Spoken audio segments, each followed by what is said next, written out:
الاشخاص بالعاده احنا بنفتش عليهم لانه بمحيطنا وخاصه بالمخيم احنا بحاجه الاشخاص لنستند عليهم بموضوعنا. مثلا مثل موضوع العيادات، بنروح بنشوف شو راي العالم بالموضوع، بنشوف مثلا ناس مع ناس ضده، بننطلق من هالنقطه تنتحقق من حكي الناس.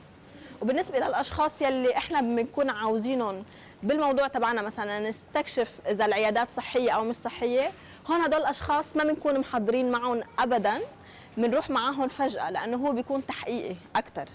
فبنكون مجهزين اسئلتنا، مجهزين بحثنا بشكل كثير معمق، وبنروح بس هيك كبسه يعني عليهم، وبنكون بس مجهزين البحث، والمقابله بتيجي بشكل يعني مش مدبر.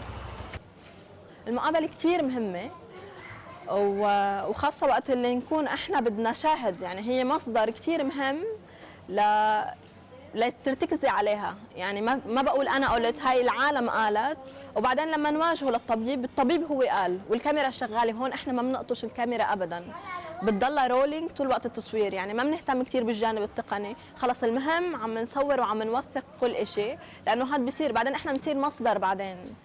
فالمقابله ايه هي مصدر، ولا نقدر نجيب المعلومات. في كثير معلومات بنجيبها احنا من المقابله، وانا صراحه في معلومات ما بكون بعرفها، لا بجيبها من الناس عبر المقابلات، يا بجيبها من المقابله تبع الدكتور وببني عليها بعدين. لما انا اكون بدي اعمل مقابله وبدي معلومات معينه اخذها من شخص معين، اول شيء بدي اقنعه بالموضوع يلي انا عم بشتغل فيه، واخبره ليش انا بدي المقابله منه وقديش هو مهم، لا اقدر اخذ الحكي منه ولا اقدر اوصل للنقطه اللي انا بدي اياها. واوقات كثير في ناس بتحكي برا الموضوع، بسمع كثير كثير كثير كثير كثير كثير، واوقات بكبهم، بس انا بعدين برجع بوصل للنقطه اللي بدي اياها. انا سمعتك مطرح ما انت بدي، هلا انا صار بدي اسالك. واوقات لازم الواحد يعني بكون مهذبه شوي مع الاشخاص، برجع كلامك جدا ممتاز وجدا حلو، بس بدي ترجع تحكي لي على هالنقطه، لانه اذا بتتركي الواحد يفيد بالكلام كثير بيروح على نقطه مختلفه غير السؤال اللي سالتيه اياه.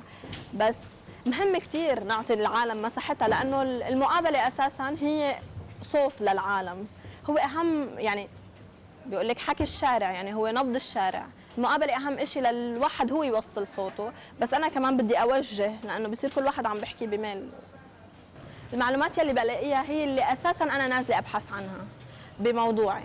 يعني لا هاي المعلومه بدي استخدمها لابين راي الشارع، او بدي اكشف واضوي على مشكله معينه، او اوقات بدي حتى حدث قبل صار هلا رجعت عم ذكراه هلا، بسأل الأشخاص خاصة الشباب لأشوف وجهة نظرهم بهذا الإشي اللي مرق زمان، بس لنقدر نشوف رأي الشباب ونظرتهم بالإشي يلي عم بيصير أو بالإشي اللي صار، بس لنوضح هدول الأشياء. وحسب الفورمات، يعني حسب التقرير يلي أنا عم بشتغل عليه والمعلومات يلي بعوزها.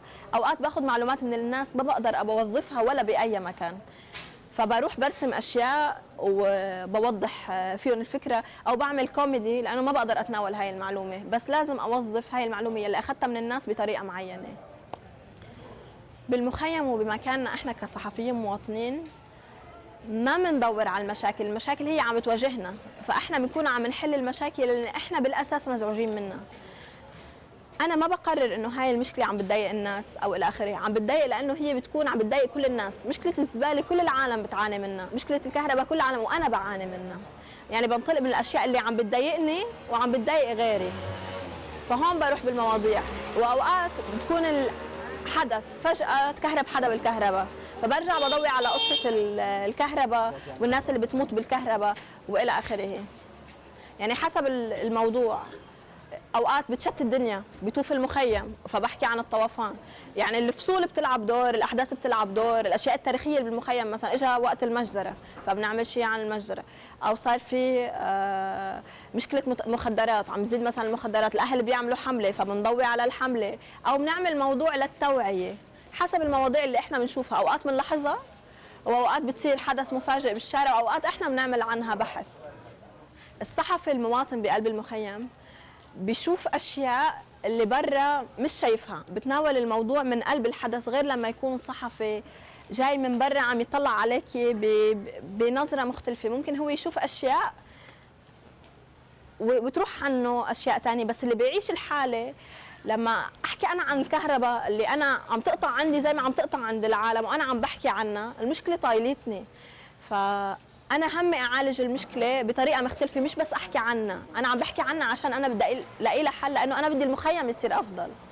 يعني انا عم بروح بموضوعي الي هدف معين، انا مش بس بدي اضوي، انا بدي اخلص من المشكله. وانا عم بتوجه للشباب للمشكله، عم بقول من ال 48 احنا قاعدين بالمخيم، بس احنا كشباب قادرين نغير المشكله لمحل ثاني، بالمشاكل يلي احنا بنقدر نغيرها، في اشياء خارجه عن سيطرتنا بنحاول نضوي عليها لنحكي المجتمع المدني او للجهات الرسميه المسؤوله عن المخيم لتيجي تشوفها، لانه اوقات بيكونوا مغمضين عينهم او عاملين حالهم ما عارفين عن المشاكل، فبنقول لهم شوفوا في هيك بدنا حل للموضوع.